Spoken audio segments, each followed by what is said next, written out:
They inspired each brotherhood and their worldly kings to build empires.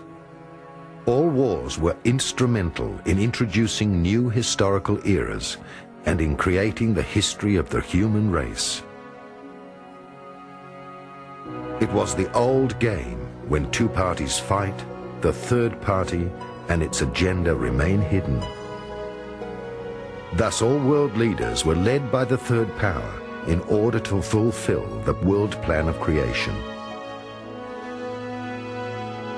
The light carriers from the Federation, also called the Guardians of God, introduced on Earth a secret education program in order to guide the worldly humans in their evolution plan towards completion.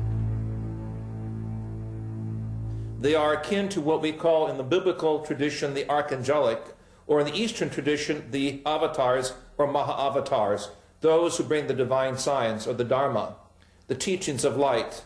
It is from these higher levels that we will see the fulfillment of what is prophesied in the Old and New Testament with the coming of Melchizedek, Lord Melchizedek, one who initiated Abraham, as we are told in the book of Genesis chapter 14, and one of which the Christ figure in the New Testament book of Hebrews was connected with. They are members of the higher angelic brotherhoods of light who will intervene and change the world from a material-based culture under the control and dictatorship of those who control the financial, the political, and scientific power to one of true spiritual liberation. I believe this will take place in the beginnings of the 21st century, and in the next 20 years we will see rapid change and disintegration of the old rights and privileges, the orders that we have thought about historically as the mystical orders and brotherhoods assigned with Archangel Michael, Gabriel, Raphael. In the East, the great avatars will be seen as part of the Great White Brotherhood, or those who have the Christ appearance, those who have the appearance of Adam, the first parent, symbolically of the human race, so that we know our identity, we know our cosmic origin, we know our cosmic future. We must avoid contact with these lower forms of manipulation, control, and power. At times, the Brotherhood sent messengers to Earth with secret missions. They sought out the spiritual heirs and the worldly leaders of the different epochs and gave them new instructions. The Count of Saint-Germain appeared across several centuries in Europe and finally disappeared during his journey through Asia. The decline of the human consciousness after Atlantis was part of God's deliberate plan in order to move the souls towards completion. Nothing could hinder it, because the web of the planet's basic energy and its electromagnetic radiation increasingly distorted the consciousness of people. Whenever the time was right, they brought new consciousness impulses to the leaders of humankind. This happened through the messengers from the cities of the inside of the earth. Some came as incarnated masters, others as emissaries. Since the destruction of Atlantis, the Brotherhood of the Illuminati prevailed. It started as a sun supremacy with all its masculine attributes. All Western cultural circles carry the symbol of the snake, the pyramid, or the obelisk, which point to the masculine power of the cosmos. Churches and high-rise buildings in our civilization indicate the strength of the male omnipotence. The Sun Masters are the architects of all Western cultures and are now striving to reach prominence through the ruling of the global world order. They all serve Shambhala and work with the Red Dragon, the red-capped Tibetans who are the worldly representatives of Shambhala. The aim of the Brothers of Shambhala, together with their worldly leaders, the Illuminati, is to establish a global world government. The Brotherhood represents the earthbound powers, the Omegapole, the builders of matter. World politics and religions have the same objective. They obey some brotherhood or priesthood, using different means to obtain this single objective. Hence, since the battle in Atlantis, The brothers of Shambhala have led the spiritual elite to build diverse world empires. Who are the Illuminati? That's one of the most interesting questions that one would never find answered in the academic textbooks. The information about it is missing from the public libraries. However, after years of research and primarily association with the large American dissident political community, I have discovered for myself knowledge and books that normally is simply impossible to get. It has been deleted from the public libraries in the best Orwellian tradition by probably the Illuminati themselves.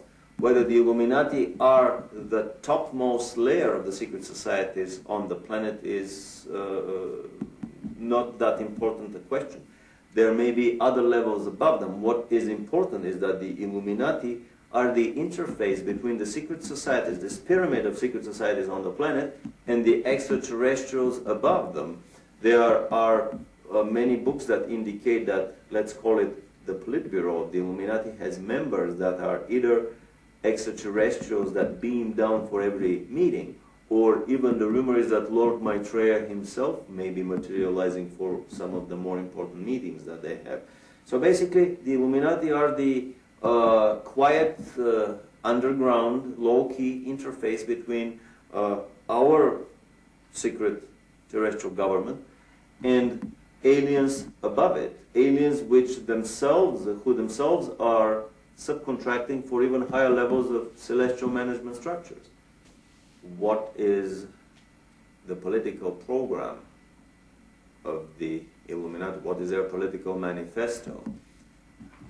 Comrade Lucifer is known in the celestial nomenclature as the bright morning star. So anything that is associated with light, anything that has a light in its title, a book that talks a lot about life rather than about love, is probably inspired by the Luciferian, by the Illuminati presence on the planet.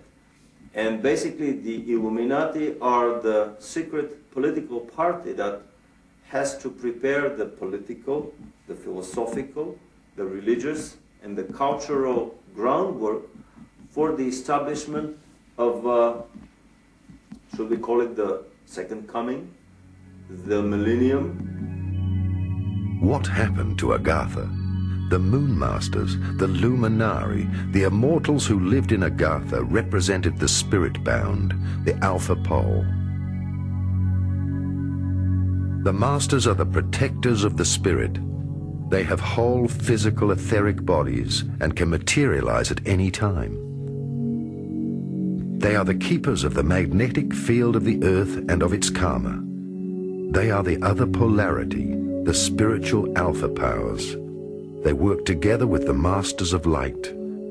They are the keepers of the Grail, the sacred and integral forces of the inner cosmos. The sacred fire holds the 7 original energies which flow in the 7 chakras of the earth and in every living being, organic or inorganic, as the spirit in matter. As such, it manifests as the building plan of God for the world's eras. Agartha exists as the physical etheric city and conceals the opposite poles of the Brotherhood. The Masters of the Moon are the cosmic feminine powers, the spiritual strength, the inner life force. During the dark age of the last 26,000 years, the 7 wise bodies from Atlantis, Kumaras, withdrew to Agartha. They formed the negative pole of the inner world and served the progressing outer humanity, serving as a lever. They now have completed their work in the inner world. They knew also that their deliverance was coming at the time of change of polarity, which would bring to an end the cycle of learning for humanity. What have we discovered in our research with numerous of my friends about the inner earth? That is, I have to admit, one of the craziest stories that I have been struggling with